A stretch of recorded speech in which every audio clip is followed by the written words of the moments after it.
اللہ تعالیٰ نے انسان کو دو چیزوں سے پیدا فرمایا، نمبر 1 جسم، نمبر 2 روح۔ روح کے بغیر جسم کسی خاطے کا نہیں، روح کے بغیر جسم بے جان پتلا ہے۔ روح ہر ایک انسان کو ایک مدت کے لیے دی گئی ہے، اس مدت کے پورا ہونے کے بعد روح کو قبض کر لیا جاتا ہے، روح کو انسانی جسم سے نکال دیا جاتا ہے، جس کی وجہ سے انسان پر موت واقع ہو جاتی ہے۔ موت کے بعد انسان کا جسم بھی ایک نئی دنیا میں چلا جاتا ہے اور انسان کی روح بھی ایک نئی دنیا میں چلی جاتی ہے۔ روح کی نئی دنیا کون سی ہے؟ جسم سے روح نکلنے کے بعد روح عالم ارواح میں چلی جاتی ہے، عالم برزخ میں چلی جاتی ہے، اور جسم قبر میں چلا جاتا ہے، جسم بھی ایک نئی دنیا میں چلا جاتا ہے۔ آج کے اس بیان میں آپ لوگوں کو بتاؤں گا کہ جب کسی انسان کی موت کا وقت قریب آ جاتا ہے تو ملک الموت مرنے والے کی روح کیسے قبض کرتے ہیں، بڑوں کی روح کیسے قبض کرتے ہیں اور بچوں کی روح کیسے قبض کرتے ہیں۔ کیا روح کے قبض کرتے وقت بچوں کو بھی تکلیف دیتے ہیں؟ کیا بچوں کو بھی موت کسی اذیت برداشت کرنا پڑتی ہے؟ اور دوسری بات، مرتے وقت انسان عالم سکرات میں کیا کچھ دیکھتا ہے، اور مرنے کے بعد خصوصاً بچوں کی روح کہاں چلی جاتی ہے، اور ملک الموت دن میں ہر ایک گھر میں کتنی مرتبہ چکر لگاتے ہیں، کتنی بار جاتے ہیں۔ محترم سامعین، جب کسی بھی انسان کا اس دنیا سے جانے کا وقت آ جاتا ہے، جب موت کا وقت قریب ہوتا ہے، تو وہ انسان مرنے سے کچھ دن پہلے عجیب و غریب سی ہیبت محسوس کرنے لگتا ہے۔ اس انسان کا دل اداس سا رہنے لگتا ہے، دل بے چین رہتا ہے، دل بے قرار رہتا ہے، دل بے اطمینانی کا سبب بن جاتا ہے۔ اسے ایسے محسوس ہوتا ہے جیسے کہ سب کچھ اجڑنے والا ہے، سب کچھ تباہ ہونے والا ہے، سب کچھ ختم ہونے والا ہے، اور اس انسان کا کسی سے بھی بات کرنے کا دل نہیں کرتا۔ یہ سب کچھ اس لیے ہوتا ہے کیونکہ وہ مرنے والا ہوتا ہے، اس دنیا فانی سے رخصت ہونے والا ہوتا ہے۔ جیسا کہ حدیث پاک میں آتا ہے کہ ملک الموت ہر گھر میں دن میں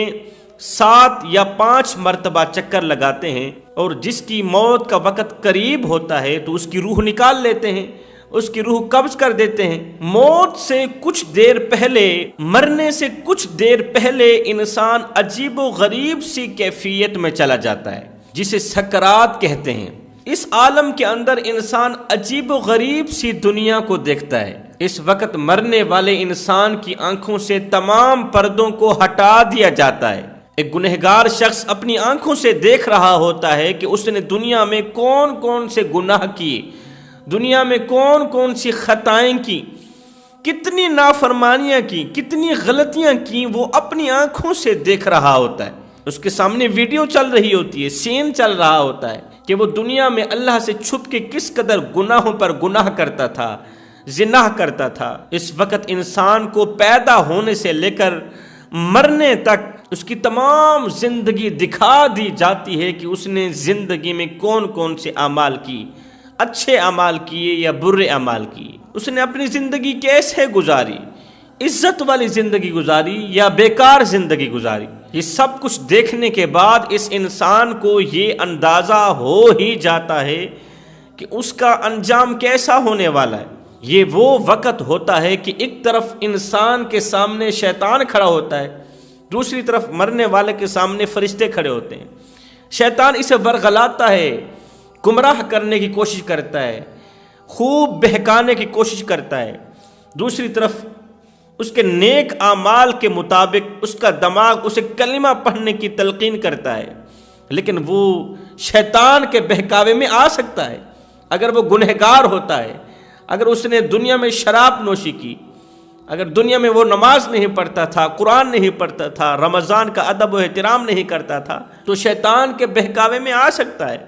شیطان کی چال میں آ سکتا ہے۔ اگر اس کے والدین فوت ہو چکے ہوں، اگر اس کے ماں باپ فوت ہو چکے ہوں، تو شیطان اس کے ماں باپ کی شکل میں آ کر کہتا ہے، او بیٹے دیکھ، ہم تمہارے ماں باپ ہیں، تیرا اچھا چاہنے والے ہیں، برا نہیں چاہنے والے۔ دنیا میں تجھے کس طرح اچھی اچھی نصیحتیں کرتے تھے، آج تیرا وقت آخر ہے، ہم تجھے تلقین کرتے ہیں کہ اسلام کو چھوڑ دے، عیسائیت قبول کر لے، کفر قبول کر لے، کیونکہ آگے عیسائیت والا دین کام آنے والا ہے، کیونکہ آگے کفر کام آنے والا ہے، اس لیے کفر اختیار کر، عیسائیت قبول کر لے، دین اسلام چھوڑ دے۔ اگر وہ گنہگار ہوتا ہے، بدکار ہوتا ہے، سیاکار ہوتا ہے، تو شیطان کے بہکامے میں آ جاتا ہے، شیطان کی گرفت میں آ کر وہ دین اسلام کو چھوڑ دیتا ہے، اس کا دماغ عجیب سی ہیبت کا شکار ہو جاتا ہے، وہ شیطان کا مشورہ قبول ہی کر بیٹھتا ہے۔ سنو، اگر وہ نیکوکار ہوتا ہے، متقی پرہیزگار ہوتا ہے، اگر وہ نمازی ہوتا ہے، رمضان کے روزے رکھنے والا ہوتا ہے، حق سچ بولنے والا ہوتا ہے، تو اس کے نیک اعمال اسے کلمہ پڑھنے کی تلقین کرتے ہیں، وہ اپنے نیک اعمالوں کا مشورہ قبول کرتا ہے، کلمہ پڑھنے لگ جاتا ہے، اس کا خاتمہ ایمان پر ہوتا ہے، اور دوسری طرف فرشتے بھی اس کے نیک اعمال کے مطابق اسے کلمہ پڑھنے کی تلقین کرتے ہیں۔ کچھ لوگ ایسے ہوتے ہیں جن کی روح پل بھر میں قبض کر لی جاتی، ایک سیکنڈ کے اندر اندر قبض کر لی جاتی، انہیں تکلیف تک نہیں ہوتی، انہیں درد تک نہیں ہوتا۔ اور یاد رہے، کچھ لوگوں کی روح تڑپا تڑپا کر نکالی جاتی ہے، تکلیف دے دے کر نکالی جاتی ہے۔ روح کا قبض ہونا انسان کے اعمال پر ہوتا ہے۔ اگر انسان نیک، متقی، پرہیزگار ہوتا ہے تو اس کی روح آسانی سے نکالی جاتی ہے، اور اگر انسان گنہگار ہوتا ہے، بدکار، سیاکار ہوتا ہے، تو اس کی روح تڑپا تڑپا کر نکالی جاتی ہے، تکلیف دے دے کر نکالی جاتی ہے۔ میرے کریم نبی نے فرمایا، صحابہ، مرتے وقت مرنے والے کو جتنی تکلیف ہوتی ہے، اس تکلیف میں سے اگر ایک بال برابر تکلیف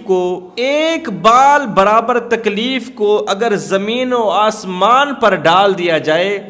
تو زمین بھی یہ تکلیف برداشت نہ کر پائے، آسمان بھی یہ تکلیف برداشت نہ کر پائے۔ جب انسان کی روح نکالی جا رہی ہوتی ہے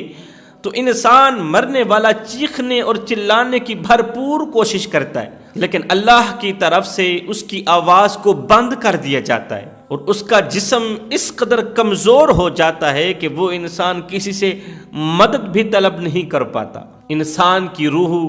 مرنے والے کے پیروں سے نکلتی ہوئی اوپر کی طرف آتی ہے، جب انسان کی روح اس کے گلے تک پہنچتی ہے تو یہ وہ وقت ہوتا ہے، یہ وہ لمحہ ہوتا ہے کہ انسان کی توبہ کا دروازہ بند کر دیا جاتا ہے۔ اس وقت کوئی بھی توبہ قبول نہیں ہوگی، اور ملک الموت مرنے والے کے منہ سے ہی اس کی روح کو قبض کر لیتے ہیں، منہ سے قبض کرتے ہیں روح کو، اس لیے مرنے والے کا منہ کھلا کا کھلا ہی رہ جاتا ہے، مرنے والے کی آنکھیں کھلی کی کھلی رہ جاتی ہیں۔ جوانو، موت ایک ایسی حقیقت ہے جس سے ہر ایک انسان کو گزرنا ہی گزرنا ہے، وہ انسان چاہے بچہ ہو، چاہے جوان ہو، چاہے بوڑھا ہو، ضعیف ہو، ہر ایک انسان کو اس حقیقت سے گزرنا ہی گزرنا ہے۔ اب بات کرتے ہیں کہ ملک الموت جب بچوں کی روح قبض کرتے ہیں، بچوں کی روح نکالتے ہیں، تو بچوں کے ساتھ کیسا رویہ اختیار کرتے ہیں، کیسا سلوک کرتے ہیں؟ کیا بچوں کو بھی